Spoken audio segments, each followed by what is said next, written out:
આજે ખૂબ જ લોંગ ટાઈમે વોશિંગ મશીન સફાઈ અને ચાલુ પણ કરવા જઈ રહી છું, પરંતુ આ શું પાણીના નળમાં વોશિંગ મશીનની પાઇપ મેં જોઈન્ટ કરી તો પાણી બધું જ બહાર નીકળી જાય છે।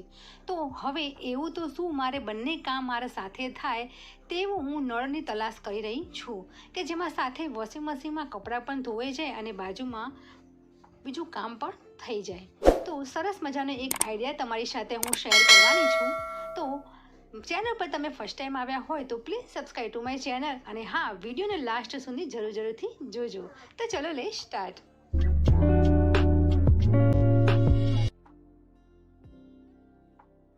તો હવે કોઈ પ્લમ્બરનો કોઈ ખોટો ખર્ચો નહીં થાય અને જાતે જ આપણે આ એટેચ કરી શકીશું। બજારમાં આવી ઘણી બધી આજકાલમાં પ્રોડક્ટો મળે છે કે જેને આપણે ઘરે જ બનાવી શકીએ છીએ, ઘરે જ આપણે બધું જ કરી શકીએ છીએ।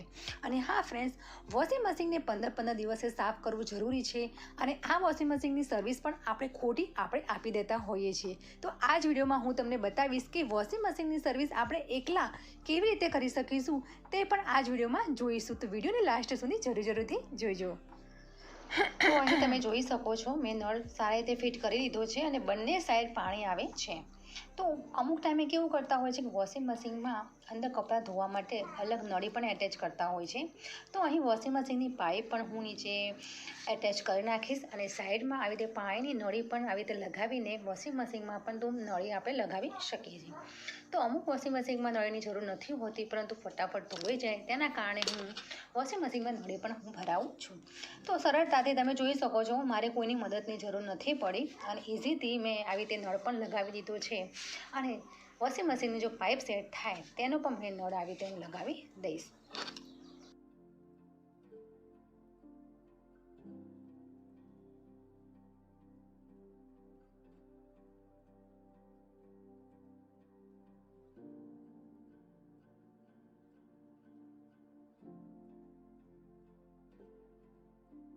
તો અહીં વાત કરીશું વોશિંગ મશીનની। વોશિંગ મશીન જો તમે રેગ્યુલર યુઝ કરતા હોય તો 15 દિવસે અથવા તો મહિને તમારે સર્વિસ કરવી જરૂરી છે, તો તે લોંગ ટાઈમ સુધી સારી રીતે રહી શકશે। તો અહીં વોશિંગ મશીન તમે જોઈ શકો છો, મારું ઓટોમેટિક છે અને LG વોશિંગ મશીન છે। તો સૌ પ્રથમ આપણે પહેલાં વોશિંગ મશીનનો જો લાસ્ટ એટલે કે પાછળનો જે ભાગ હોય તેને પહેલાં આપણે ચેક કરવાનો છે। સમટાઈમ કેવું થતું હોય છે કે વોશિંગ મશીન આપણે ચાલુ કરવા જઈ રહ્યા હોય અને ત્યારે ચાલુ થતું નથી। અહીં મારે જ પણ એવું થયું હતું। તો હવે વોશિંગ મશીન ચાલુ ન થાય તેનો તો પહેલો જ પ્રોબ્લેમ આ છે કે પહેલાં વોશિંગ મશીનનો જે પાછળવાળો જે ભાગ છે તેને મેં સ્ક્રૂથી કાઢી દીધો છે। તો તેના વાયરો અમુક ટાઈમે કેવું હોય છે કે ઉંદર તેના વાયરો કાપી દેતા હોય છે।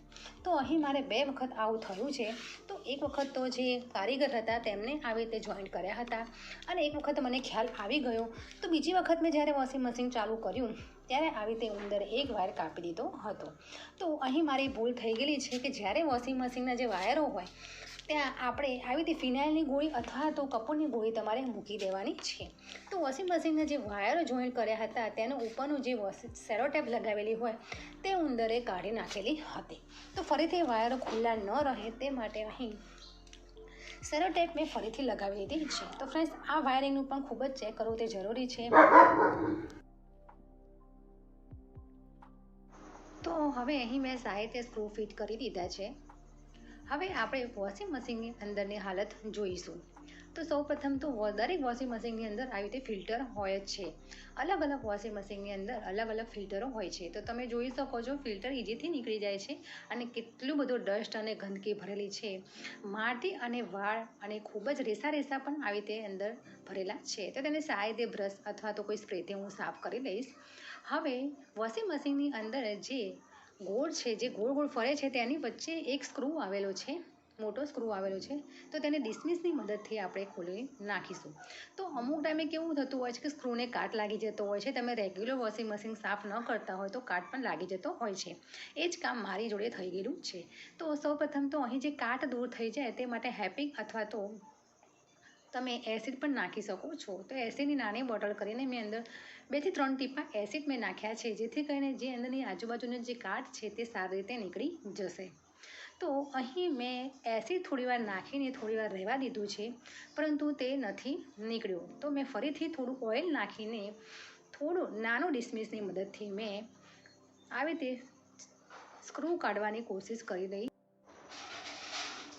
તો આ વસ્તુ તમારી આગળ પણ જરૂરથી થયું હશે કે કાટ લાગી જવાથી સ્ક્રૂ ખુલતો નથી. તો આ બંને વસ્તુ તમે નાખીને તમે સ્ક્રૂ ખોલી શકો છો.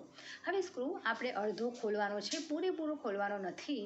અડધો ખોલીને તેને આવી રીતે હું જે બંને હાથની મદદથી ગોળ ગોળ ફેરવીને કાઢવાની કોશિશ કરું છું તે સરળતાથી તમે પુશ કરશો તો નીકળી જશે. તો શરૂઆતમાં તમે પહેલી વખત જો સર્વિસ કરશો તો તમને થોડું મથવું પડશે, પરંતુ તમે જો રેગ્યુલર સર્વિસ કરશો તો તમને આવડી જશે. તો તમે અહીં જોઈ શકો છો કે સ્ક્રૂ પણ મેં કાઢી લીધો છે અને આવી રીતે જો ગોળ ચકેડું છે તેને બંને હાથથી પુશ કરીશું તો સરળતાથી તે નીકળી જશે. તો અહીં તમે જોઈ શકો છો કે એકદમ નીચેનો જે ભાગ છે સરસ રીતે ક્લીન જ છે. જો તમારે ક્લીન ન હોય તો કોઈ કપડાની અથવા સાબુની કે કોઈ બ્રશની મદદથી તમારે ક્લીન કરી દેવાનું છે. અહીં મેં ફિલ્ટર પર સારી રીતે જે તમારે નકામો જૂનું બ્રશ હોય તેનાથી તમારે સારી રીતે આવી રીતે ધોઈ નાખવાનું છે. તો એકદમ મેં ક્લીન કરી દીધું છે. તો ફિલ્ટર કાઢવામાં અને લગાવવામાં તો એકદમ ઇઝી છે. જોવાથી તમને એવું લાગે છે કે આ વસ્તુ અમે જાતે ન કરી શકીએ, પરંતુ સરળતાથી આપણે સર્વિસ કરી શકીશું. તો બસ આવી રીતે જે ભાગ છે એટલે કે બે ઘેસી છે તેની અંદર આવી રીતે ભરાવીને ફિલ્ટર પુશ કરશો તો સરસ રીતે સેટ થઈ જશે. હવે અહીં મેં પાણીની નળ મેં જોઈન્ટ કરી દીધો છે અને આવી રીતે નળની મદદથી મેં થોડો પાવડર નાખીને સારી રીતે હું સાફ કરી દીધું છે. તો અહીં વોશિંગ મશીન મારે એકદમ સારું ચોખ્ખું હતું, જેથી કરીને મેં ફટાફટ મારે ક્લીન થઈ ગયું. પરંતુ જો તમારે નીચેનો ભાગ થોડો ડસ્ટવાળો હોય તો તમારે ક્લીન કરીને જ આવી રીતે તમારે કપડાં ધોવાના છે.